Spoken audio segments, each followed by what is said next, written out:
High வெஸ் அனைவருக்கும் வணக்கம். எம்சிஎல்எஃப் ட்ரைனிங்காக வந்திருக்கோம். ஃபீல்டு வந்து இந்த என்ன ஊர் இது? நெடுங்குளம் ஊராட்சியில் இன்றைக்கி எம்சிஎல்எஃப் ட்ரைனிங்கோட ஜிபி மீட்டிங் இருக்குது. அந்த மீட்டிங் வந்திருக்கோம். இவங்க பாருங்கள், ஜிபிக்கு வரவங்கள எல்லாரையும் வரவேற்கிறாங்க.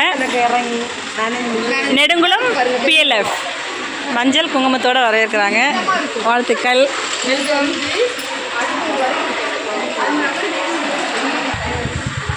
பாருங்கள், எல்லாரையும் வரவேற்கிறாங்க.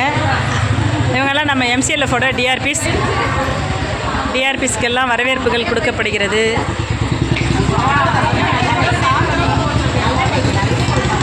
வாங்க வாங்க வாங்க வாங்க வாங்க வாங்க வாங்க வாங்க வரவேற்பு ரொம்ப நல்லா இருந்தது. நெடுங்குளம் பஞ்சாயத்து, வாடிப்பட்டி பிளாக்கு, மதுரை மாவட்டம். ஜெண்டர் பாடி மீட்டிங் 11 மணிக்கு நடக்க போகுது. அதுக்குள்ளே மக்கள் வந்திருக்காங்க. இன்னும் குறிப்பிட்ட நேரத்துக்குள்ளே வந்துடுவாங்க எல்லோரும். அனைவருக்கும் வணக்கம். இந்த வீடியோவில் எம்சிஎல்எஃப் சம்மந்தமாக பார்க்க போகிறோம். அதாவது தமிழ்நாட்டில் இருக்கக்கூடிய வட்டார அளவிலான கூட்டமைப்பிலேருந்து முதல் கட்டம், 2ஆம் கட்டம், இப்போ 3ஆம் கட்டமாக மாடல் பிளாக்ஸ் அப்படின்னு எடுத்திருக்காங்க. இந்த மாடல் பிளாக்கில் எம்சிஎல்எஃப், அதாவது ஒவ்வொரு பிளாக்லேயும் இந்த மாடல் பிளாக்காக தேர்வு பண்ணியிருக்கக்கூடிய ஒவ்வொரு பிளாக்லேயும் விஷன் பில்டிங் எக்ஸசைஸ் அப்படின்னு சொல்லிட்டு முதல் கட்டம், 2ஆம் கட்டம், 3ஆம் கட்டம் சொல்லிட்டு ஒரு 7 கட்டமாக வந்து இந்த பயிற்சி நடக்க இருக்குது. இதில் 7 கட்டமாக டிஆர்பிஸ்க்கு ஸ்டேட் லெவலில் ட்ரைனிங் நடக்கும். அவங்க எடுத்துக்கிற ஸ்டேட் லெவல் ட்ரைனிங்கை அப்படியே வந்து அவங்களுக்கு அலாட் பண்ணியிருக்கிற பிஎல்எஃப்பில், அதாவது பிளாக் லெவல் ஃபெடரேஷன், அதுக்கு அந்த பயிற்சி அவங்க கொடுத்து அவங்களுடைய வாழ்வாதாரத்தை முன்னேற்றத்துறதுக்காக இந்த எம்சிஎல்எஃப் எக்ஸசைஸ் நடக்குது. இதில் முதல் கட்டமாக நாங்கள் மதுரை போயிட்டு அட்டன் பண்ணி வந்திருக்கோம். விஷன் பில்டிங்க்கான எக்ஸசைஸ் 1, அதாவது விஷன் 1ன்னு சொல்லுவோம். எம்சிஎல்எஃப்ங்கிறது மாடல் கிளஸ்டர் லெவல் ஃபெடரேஷன் அப்படின்னு சொல்லுவாங்க. இது வந்து என்ஆர்எல்எம் லெவலில் குறிக்கப்படுறது. நம்ம ஸ்டேட்டில் பிளாக் லெவல் ஃபெடரேஷன் அப்படின்னு தான் நம்ம சொல்கிறோம். இப்போ பிளாக் லெவல் ஃபெடரேஷன்னாலும் கிளஸ்டர் லெவல் ஃபெடரேஷன்னாலும் நம்ம ஒன்று எடுத்துக்க வேண்டியது தான். இப்போது இங்கே வந்து மாதிரி வட்டார கூட்டமைப்புக்கான பயிற்சியை எடுத்துக்கிறோம். எம்சிஎல்எஃப் இந்த விஷன் எக்ஸசைஸ் பண்ணுறதுக்கான நோக்கங்கள் என்னென்னு பார்த்தீங்கன்னா, ஃபஸ்ட்டு ஒன்று பார்த்திங்கன்னா, அந்தந்த சுயஉதவி குழுவில் இருக்கக்கூடிய ஒவ்வொரு ஊராட்சியிலையும் சுயஉதவி குழுவில் இருக்கக்கூடிய சுயஉதவி குழு உறுப்பினர்களுக்கு தனிப்பட்ட தேவை, குடும்ப தேவை, அந்த கிராமத்துக்கான தேவை என்னங்கிறத அவங்களே கண்டுபிடிச்சி அதுக்கான திட்டத்தை தயாரிக்க போகிறாங்க. அதுதான் இதோட நோக்கம். இப்போ இதில் முதல் கட்டமாக பார்த்திங்கன்னா, முதல் 6 நாள் பயிற்சி டிஆர்பிஸ்க்கு ஸ்டேட் லெவலில் நடக்குது. அடுத்தது அவங்க வந்து பிளாக் லெவலில் இம்ப்ளிமெண்ட் பண்ணுவாங்க. இதில் ஃபஸ்ட்டு விஷன் 1ல் என்னெல்லாம் தெரிஞ்சுக்க போகிறாங்க அப்படின்னு பார்த்தீங்கன்னா, ஒரு சுய உதவி குழு உறுப்பினர்கள் இப்போ ஒரு இடத்துல இருக்காங்கன்னா, அவங்க இது சுய உதவி குழுவில் வந்து சேர்ந்ததுக்கப்புறம் என்னென்னலாம் அவங்க சந்திச்சிருக்காங்க, எங்கேருந்து எங்கே வந்திருக்காங்க அப்படிங்கிற அவங்க தனிப்பட்ட ஒரு அச்சீவ்மெண்ட்டை கேட்டு அது ஒரு சார்ட் அவுட் பண்ண போகிறோம். அடுத்தது பார்த்திங்கன்னா, அந்த எஸ்ஹெச்சி பிஎல்எஃப் அவங்க ஊரில் எப்படி இருக்குது, அந்த பிஎல்எஃப்னால் என்ன, பிஎல்எஃப் எதுக்காக கொண்டு வந்தாங்க, பிஎல்எஃபோட நோக்கங்கள் என்ன, செயல்பாடுகள் என்ன அப்படிங்கிறது கேட்க போகிறோம். அடுத்தது 2ஆம் நாள் பயிற்சியில் பார்த்திங்கன்னா, ஒவ்வொரு உறுப்பினர் தனிப்பட்ட உறுப்பினர்கள் இருப்பாங்க. அவங்களுடைய தனிநபரோட தேவைகள் என்ன, குடும்ப தேவைகள் என்ன, குடும்ப உறுப்பினரோட தேவைகள் என்ன, அந்த ஊராட்சியோட தேவைகள் என்ன அப்படின்னு சொல்லிட்டு ஒரு 3 தலைப்பில் கொடுத்து அந்த சுய உதவி குழு உறுப்பினருங்கிட்டே நம்ம டேட்டா வந்து தயாரிச்சிக்க போகிறோம். அதுக்கடுத்த நாள் பார்த்திங்கன்னா, இதை வந்து நம்ம பரிணாமம்னு சொல்லக்கூடிய ஒரு தலைப்பிலையும் நம்ம பிரிக்கிறோம்.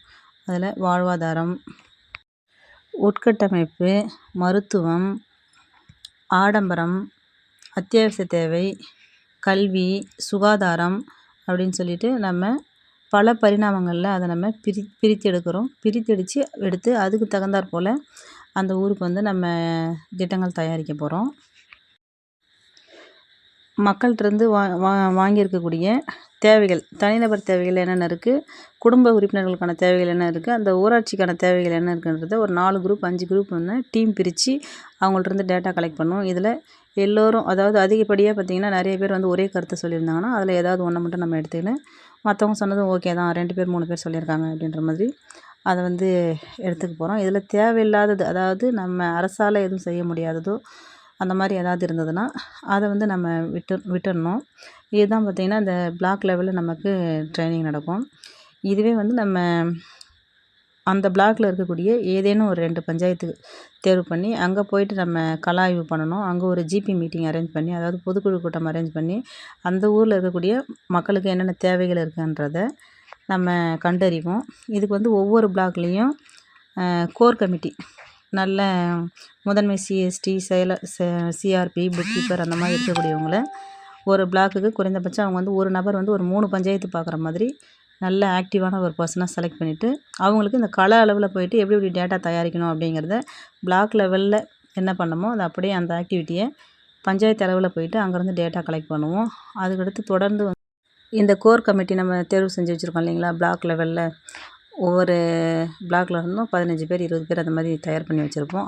அவங்களுக்குன்னு ஒதுக்கப்பட்ட ஒரு 3 பஞ்சாயத்தில் இந்த எல்லா டேட்டாவையும் அவங்க தனிநபர் தேவை என்ன, குடும்ப தேவை என்ன, அந்த சமுதாயத்திற்கான தேவை என்னங்கிறத எல்லாமே இவங்க பிளானில் எடுத்துன்னு வரணும். எடுத்துன்னு வந்து பிளாகில் வந்து சப்மிட் பண்ணணும். இது வந்து விஷன் 1ங்கிற முதல் 6 நாள் பயிற்சியில் இது எல்லாமே நடக்கும். இந்த விஷன் எக்ஸசைஸ் பண்ணுறதுக்கான நோக்கம் என்னென்னு பார்த்திங்கன்னா தனிநபர் தேவை, குடும்ப தேவை, அந்த சமுதாயத்துக்கான தேவை இது என்னங்கிறத இவங்க கண்டுபிடிச்சி விஷன் 1ல் அந்த பிஎம்எம்க்கு வட்டார அளவிலான கூட்டமைப்பிற்கு சப்மிட் பண்ணணும். இதுதான் விஷன் 1ல் இருக்கிற எக்ஸசைஸ். இதில் இடையிடையே நம்ம வந்து ஆக்டிவிட்டீஸ் நிறைய இருக்குது. எந்தெந்த மெத்தனாலஜியை பயன்படுத்தி எப்படி இந்த பயிற்சியை கொண்டு போகணும் அப்படிங்கிறது இருக்குது. இதில் டீம் ஒர்க் இருக்குது. அடுத்து டீம் ப்ரெசன்டேஷன் இருக்குது. இந்த மாதிரி தொடர்ந்து நிறைய வேலைகள் இருக்குது. அது மட்டும் இல்லாமல் இந்த முதன்மை குழுவாக தேர்வு செய்யப்படக்கூடிய நபர்கள் ஒவ்வொரு பிளாக்லேயும் நல்ல போல்டானவங்களாக இருக்கணும். அவங்க டைமை நல்லா ஸ்பெண்ட் பண்ணி பொது விஷயங்களுக்காக செலவழிக்கிறவங்களா இருக்கணும். அந்த மாதிரி இருக்கிற ஒரு பர்சனாக இருந்தால் ரொம்ப நல்லாயிருக்கும். ஏன்னா இந்த விஷன் பில்டிங்ன்ற எக்ஸசைஸ் பார்த்திங்கன்னா மொத்தம் 7 கட்டமாக நடக்குதுன்னு சொல்லியிருக்கேன். ஃபஸ்ட்டு வந்து 6 நாட்கள் 3 கட்டமாக இருக்கும். அதுக்கு அடுத்தது வந்து 4 நாட்கள் இருக்கும். அதுக்கடுத்தது 3 நாட்கள் திரும்ப 2 நாட்கள். அப்படி பார்த்திங்கன்னா இப்போது இந்த டிசம்பரில் ஸ்டார்ட் பண்ணுறோன்னா இது வந்து மே ஜூன் வரைக்கும் போகும். அப்போ தொடர்ந்து வந்து அந்த கோர் கமிட்டி வந்து இதுக்கு பயணிக்கிற மாதிரி இருக்கும் இந்த எம்சிஎல்எஃபோடு சேர்ந்து. அதனால் அவங்க கொஞ்சம் நல்லா வில்லிங்கான ஒரு பர்சனாக இருந்தாங்கன்னா ரொம்ப நல்லாயிருக்கும். இந்த எம்சிஎல்எஃப் திட்டம் தயாரிக்கிறதுக்கும் ஈஸியாக இருக்கும். இவங்க மக்களோட தேவைகள்லாம் கண்டறிஞ்சிட்டு ஊரோட தேவையெல்லாம் கண்டறிஞ்சிட்டு ஏஐபி போடணும். ஏஐபி போட்டுட்டு அந்த ஊருக்குன்னு சொல்லிட்டு ஏதேனும் ஒரு 2 தொழில்கள் அதாவது அந்த ஊரில் எந்த தொழிலை மெஜாரிட்டியாக சொல்கிறாங்களோ அந்த தொழிலை அங்கே வந்து அவங்க செய்கிறதுக்கான நடவடிக்கைகளை எடுக்கணும். இதுதான் இந்த எம்சிஎல்எஃபோட நோக்கம். இப்போ நம்ம பார்க்குறது வந்து ஒரு நெடுங்குளம் அப்படிங்கிற ஒரு ஊராட்சியில் நடந்த ஜிபி மீட்டிங் முடிஞ்ச பிறகு அந்த சுய குழு உறுப்பினர்களோட தேவைகள் என்ன அப்படிங்கிறத ஒரு மெம்பர் அதாவது அந்த கோர் கமிட்டியிலேருந்து டீம் பிரிக்கிறோம் இல்லையா, அந்த கோர் கமிட்டி மெம்பர்ஸ் வந்து அந்த சுய குழு உறுப்பினர்களோட நீட்ஸ் என்ன அப்படிங்கிறத கேட்குறாங்க. இந்த மாதிரி தான் வந்து நம்ம வந்து தேவைகளை திட்டமாக தயாரிக்கணும். அடுத்தடுத்த வீடியோவில் எம்சிஎல்எஃப் பற்றின vision 1, vision 2, vision 3, vision 4, vision 5, vision 6 வரைக்கும் போகுது. இது எல்லாமே நம்ம தெளிவாக சொல்கிறோம். இப்போ சொன்ன தகவல்கள் எல்லாமே விஷன் 1க்கானதும் இந்த விஷன் பில்டிங் எக்ஸசைஸ் பண்ணுறதுக்கான நோக்கங்கள் என்ன, இதனுடைய விஷன் பில்டிங்கோட முடிவில் நம்ம என்னென்ன பண்ண போகிறோம், இதிலிருந்து வரக்கூடிய விளைவுகள் என்ன, மக்களுக்கு என்ன போய் சேரப்போகுது அப்படிங்கிறத பற்றின தான் நான் இந்த வீடியோவில் சொல்லியிருக்கேன். Okay, thank you.